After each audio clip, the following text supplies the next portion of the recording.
you tell us why is it important to work on women's access to land right, or in your words, as you keep saying, the unmediated control for women on resources and livelihood, especially land and property? It is really in the past 10 years or so that I have learned that women are very keen to have their access, control and ownership of the productive resources, and land comes as a primary productive resource in that, because I am talking of the rural women, which are the majority in India.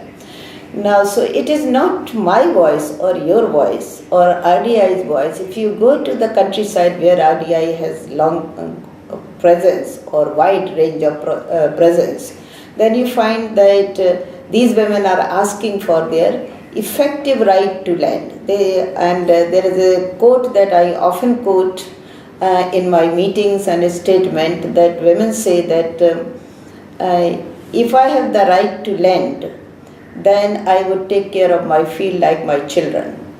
And if the land is in my husband's name, I am treated only as a worker on the land. So my right to land increases my respect within the family and outside the family in the community. That is the interpretation I want. Great. Coming to the second question, there has been a lot of buzz about women and land relation. There have been numerous reports in the last 3 months about need for women to have access to land, especially in terms of getting equality and effectively systemically challenging poverty. Could you shed more light on the international buzz that is there, or seen, or the need that you feel there is for discussion on women and land rights? In the last 1 year or so, I see an international climate and national climate being generated for women's right to land, and there are 2 or 3 landmarks in this. In fact, 3 landmarks in the last 1 year.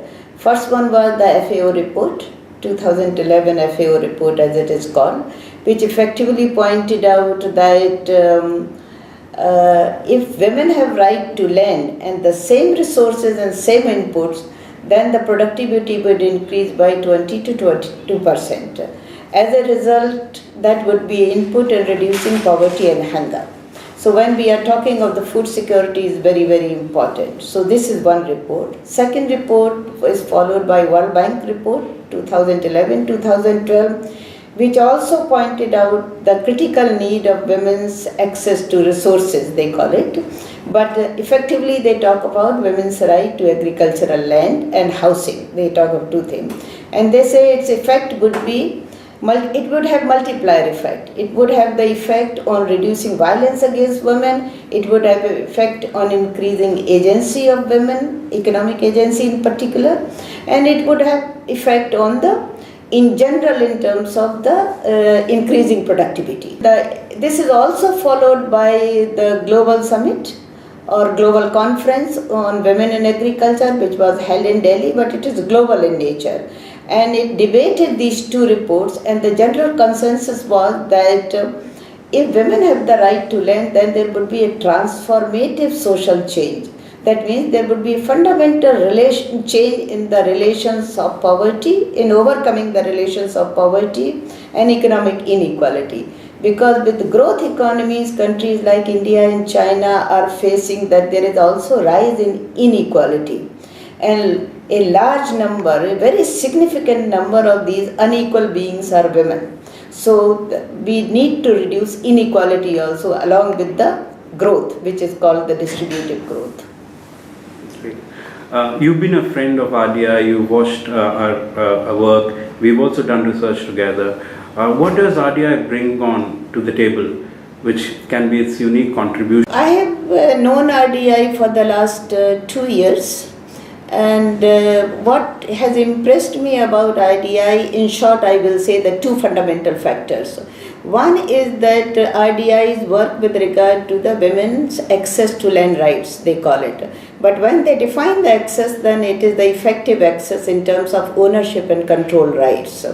And they want to present it in such a way that it provides international inputs to the World Bank, to the FAO. So there is a dynamic linkages between what is evolving in the international environment, between RDI's grassroots work and what is happening at the international scene. And this linkages is very, very important. In terms of RDI's grassroots work, is very closely linked to in changing the international climate for women's right to land.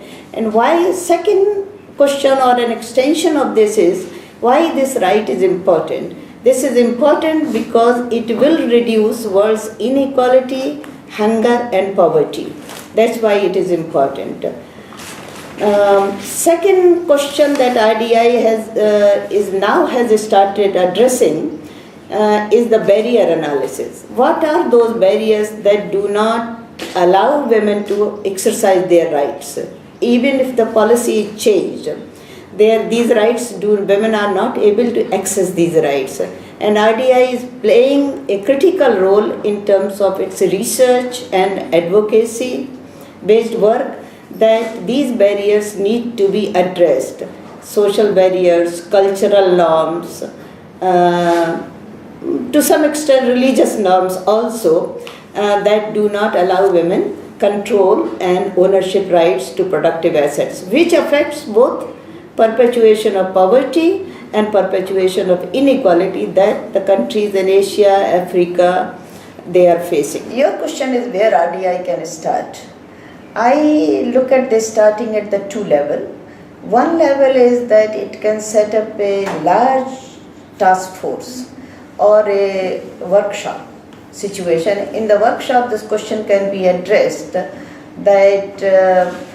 why it is important to undertake this work and also learn from them, because after all the purpose of the workshop would be to set up a network where the concerned people are working as practitioners, as researchers, as policy makers.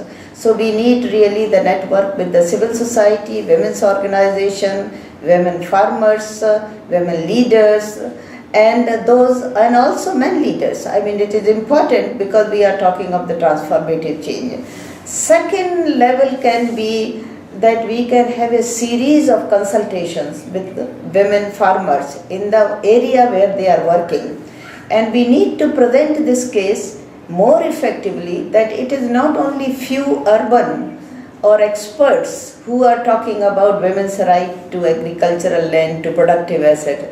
It is the peasant women themselves or farming women themselves who are asking for these rights. So this would strengthen the knowledge that RDI would bring as a strategic knowledge that RDI should provide to